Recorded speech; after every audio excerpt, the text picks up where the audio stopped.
Right, hi guys. So let's carry on with this second video. I suspect it's only going to be chapter 5. I do, but I'll put that in an email to you. And then we'll do capital allowances in class. Okay, great. So imagine that a set of financial accounts will have all sorts of things in it. It can have everything and anything.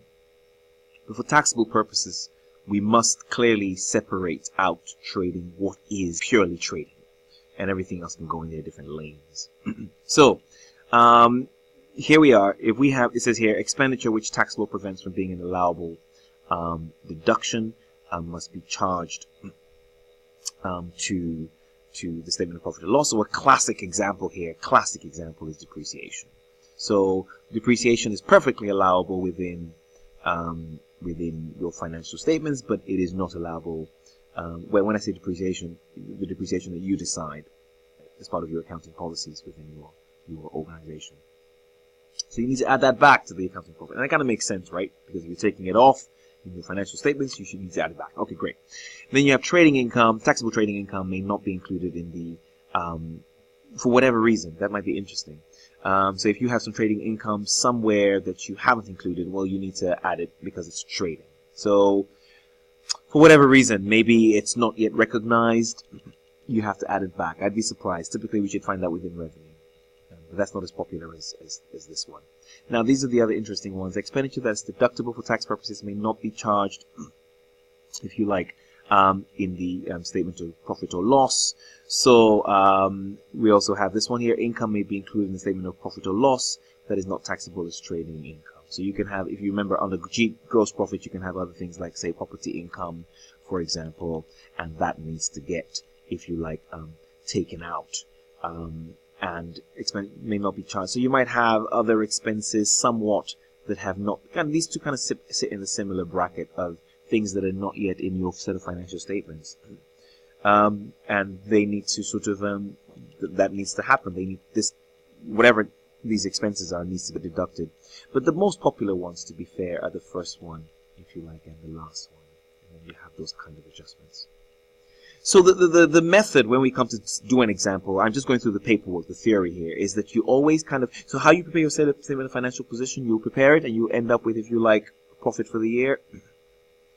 Yes. Oh, well, sorry, well, we're talking about sole traders, so net profit. See, because you're talking about net profit, what we do is we always work from net profit. We just add back and deduct. We don't sort of prepare a new set of accounts, right? You might remember that. That's kind of the first way to, the way to sort of deal with this. Right, so here's a sort of a gentle pro forma. Here we are, we have the net profit as per the accounts, like what I was just saying, and then we do all the adjustments. So we need to add back all those expenses that we naturally remove from the financial statements that are not removable for tax purposes, and we need to deduct any sort of income that's showing in our income statement that's not trading, if you like. And then in the end, which is what chapter 6 is about, we're allowed to deduct these capital allowances. Add back depreciation, and then you're allowed to deduct capital allowances. And then you arrive at your tax-adjusted trading profit. Good.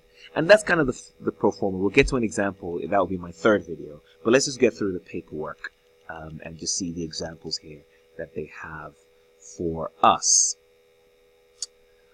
Right. So on the next page, so they just kind of give you a bit of information about what will happen. You should always use 0. So say, for example, something shouldn't be in there, and you think, oh, that's not going to be there. Just put it in and just put 0. Yeah, I mean, you probably remember that from your experience.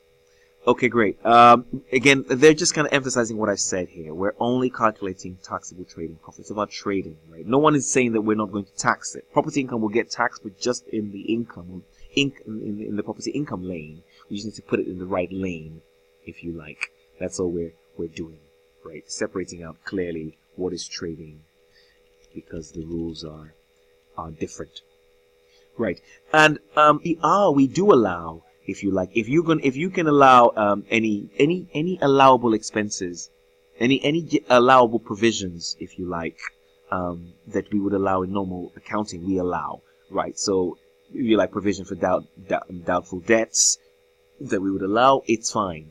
It just means that we have, when we do an example, if you're allowing a provision as an expense, that's fine. It just means that when you come to reduce a provision, it's income. So as long as it's being done in both, as long as you're doing both, you're not just taking advantage, you're not always increasing the expense provision and therefore reducing your taxable income, that's fine. As long as you're having both working, that's fine. So typically, I mean, I remember teaching this some time ago, and it used to be just specific provisions and general provisions weren't allowed. But for tax purposes, if you like, it's allowed. Okay. Unless, of course, it's overridden by some sort of tax law. But overall, you see, it says here, the principles of normal commercial accounting will apply. That's fine. Great. So again, what we do not allow is if something has been used if it's not purely for trading purposes. So classic example, before I go through the spiel, is this question of a suit. If you buy a suit for work, you would think, well, I bought it for work. Well, here's the thing. If you bought a chef suit for work, chances are a chef suit, as you can imagine, is allowed because it can only be used for your work as a chef, as a sole trader. But if you bought a normal suit, the chances are that you could wear the suit somewhere else. So because it has more than one purpose, it is not, if you like, allowed. So the key point, it has to be wholly and exclusively for trading purposes. That's it. We'll always see some more information on that in this next page. And again, they just expand on this idea here of the remoteness. So, for example, expenditures regarded as being too remote for trade when it's incurred in some capacity other than trading. For example, normal accountancy and compliance fees are allowable, but the cost of any personal tax advice work is not allowable. So if we can't quite get our hands on it and nail it, then it's not. But fundamentally, if it's too little, if it's not regular to the trade, if it's sort of a one-off sort of thing, we're like, no, not really, unless it becomes regular, if you like. And of course, this question of duality, they expand that here, if you like. So the key point here is that you can't, it says, self-employed trader was unable to eat lunch at home and claimed the extra cost of eating out as a tax allowable expense. Well, here's the thing, you need food. You need to eat anyway, so you would eat anyway, even though you would work, you would eat, if you like. So this black clothing here, when you read this, you'll see this judge was trying to claim that this black clothing was necessary for court appearances. Well, I don't know. It was how the expenditure had been for her personal as well as professional. So I imagine the suits is what they're talking about, but the actual robe, I imagine, would be allowed because she wouldn't be wearing that robe anywhere else. So that would be purely for work. Now, of course, with these, we always need to clearly separate out, if you like, any private mileage. That's without a doubt. You can't be putting your personal mileage through the business. Yes. Of course, this is obvious. Any sort of drawings needs to be added back because really that's in effect an appropriation of profit. Any salaries need to be added back. Sole traders don't take salaries. And any private element, if you like, has to be added back. I'm trying to keep these videos to just under 12 minutes, 13 minutes by highlighting the big points. So this is an example here. It's a pretty straight example highlighting the fact that Jim cannot put through his personal expenses through the business, right? So really what it's sort of saying is, if you look at it, he drove 20,000 miles.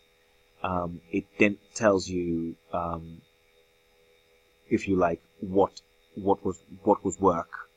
This was on holiday, and his wife used the rest. So you can see here that what they've done here is to clearly work out what the business mileage is, if you like.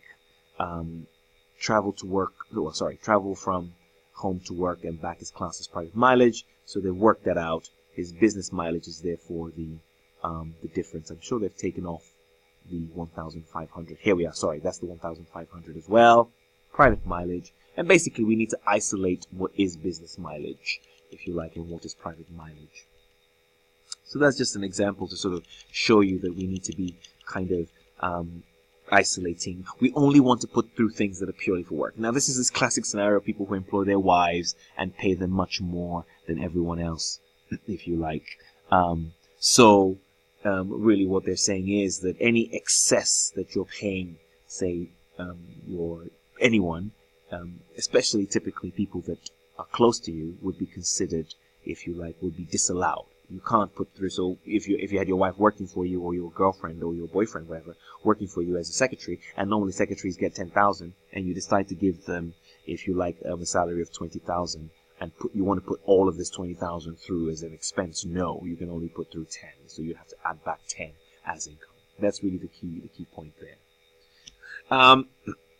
So, well, again, yes, in terms of, this is an example, and you can look at that, please, for homework, but it kind of just stresses what I just finished, what I just talked about. Yeah, I mean, again, you might think that maybe that's not too fair, but generally interest on borrowings are allowable, if you like. Whoops, where's my pen? So these are allowable trading expenses, even overdrafts. But many businesses are in the overdraft. It's quite normal.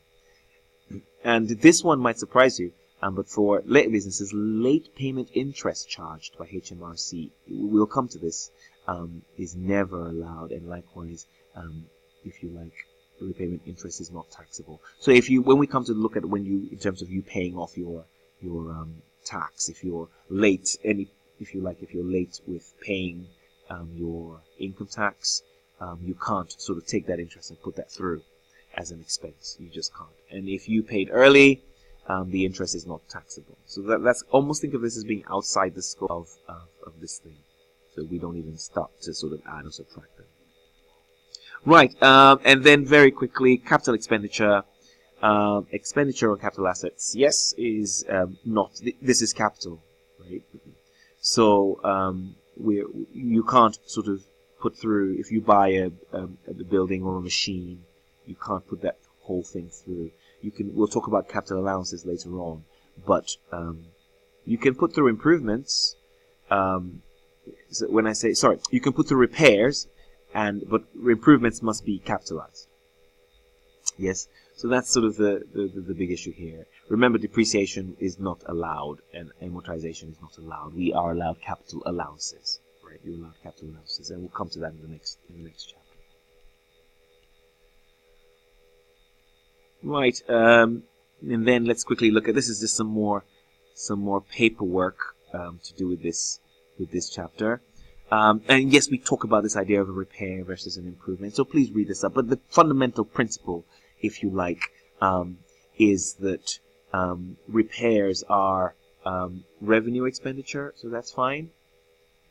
Yes, but value, then, if you like, think of it as an upgrade, or that's almost a renovation. So that's kind of the initial scenario. So just looking very quickly, is the cost of initial repairs in order to make an asset usable, if you like, is disallowable. So this is all very much capital, if you like. These are some examples, some court cases, but really legal cases. I mean, you might see some examples where legal cases, when you're starting off to, if you're buying a building or machinery, these are all capital. But then, if there's a legal case and chasing up some sort of debt, that's allowable. That's allowable. So you have some legal cases here for you to work with. But as you do questions, you sort of see what these examples are. But that's the fundamental principle first. Okay, great. Again, this is just highlighting what was said before. Capital expenses, expenditure on plants and machinery, disallowed. We have capital allowances, and we talk about that in chapter 6. Oops, I'm almost at 15 minutes. Right, very quickly. Yes, this is an interesting one. When you lease a car, so if you as a sole trader lease a car for your day-to-day business, no problem. Once upon a time, all of that lease, because if it's a lease. We're not talking. You don't control the car. It's just a lease. We accept. Doesn't matter if it's for a year or 2 years, but it's accepted that it's a lease. It's a rental. Now, of course, you can imagine that if you're buying a car with a big engine and you can put through all the lease charges. Why not? Through as expenses. Why not? But this is sort of new. When CO2 exceeds 130, 15% of the lease is disallowed. So fundamentally, it's just sort of trying to discourage you from taking out big engine cars as as a lease. Right, trade and profession. Well, yes, of course, if it's to do with your business, that's fine. Why not put that through?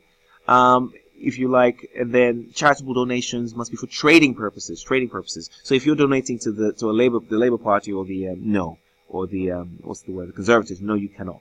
But it must be to do with trade. And when we say trade, so advertising, advertising. So like a local football team in the area, that's of course allowed. It's very much. It's sort of to push your business, so to speak. So you can see here clearly subscriptions and donations to political parties are disallowed. Non-charitable gifts, if you like, are not allowed, if you like, as well. So this page, a lot of paperwork there. Entertaining, interesting. This, as a sole trader, you cannot. Entertainment expenditure is not allowed. What they do allow, interestingly enough, is that if you have employees, and that's the same with the company, really. If you have employees, expenditure, if you like, is fine for them. The same rules apply where if it's too much, I think I mentioned it last week, if it's too much, then that becomes a benefit to the employee, so if it's greater than 150. But otherwise, you can be a sole trader and you can employ people. So yes, that is allowed. Gifts to employees in normal future is allowable, yes. Again, we talked about this question of it being greater than £50. So you can give £50 to your employees. Why not every year? No problem. And that's fine. But anything greater than that suddenly becomes their benefit, so to speak. So you can still employ people. Now, gifts to customers are only allowed, I think it's never allowed to be food. And again, £50 a year. And we wanted to have your advertising. So these are all little rules that you can always give business samples. And very quickly, that again, like I talked about this, legal fees chasing debts and charges to defend the title of non-current assets. These are all allowable. Yes. But in the very initial beginning, oh, this is almost 20 minutes. Sorry about that. In the very initial beginning, if you're talking about these sort of legal fees, setting up the business, then those are capital expenses. This is the final page in this video, and it talks about. Wait a second, where is it? Yes, here we are. And let me just get my pen color. Again, just finishing off, we're talking about when expenditures of a capital nature. Again, it's disallowable. So, like I said here, fees. Basically, if it's looking like legal fees and anything to do with long-term issues. So, long-term finance, registering patents. The expenses of renewing a short lease is allowable. The legal expense of the granting is not. So this is, again, even though at least the legal fees there would be considered capital. So you would add that as part of the capital cost, if you like, of the lease. Remember last time I said that when you pay a premium, you could split that premium up into the capital, if you like, the income element. So the legal fees will go on top of the capital element. And again, we are allowed, of course, to, if you have the write-off of a bad debt, but of course you will pay tax, of course, on anything that is suddenly returned or any recovered trade debt. And like I said, I highlighted this earlier on. If you reduce an allowance for trade receivables, it is taxable income. So what is not allowed, finally, is the write-off of a non-trade debt. You can't put that through. So loan. So you can write off trade debt, but you can't write off non-trade debt. Oh, that takes us into 20 minutes. Grab a coffee, I hope, in between. Pause this, I'm sure, and then we'll move on into the next video. Okay, great stuff. Thank you.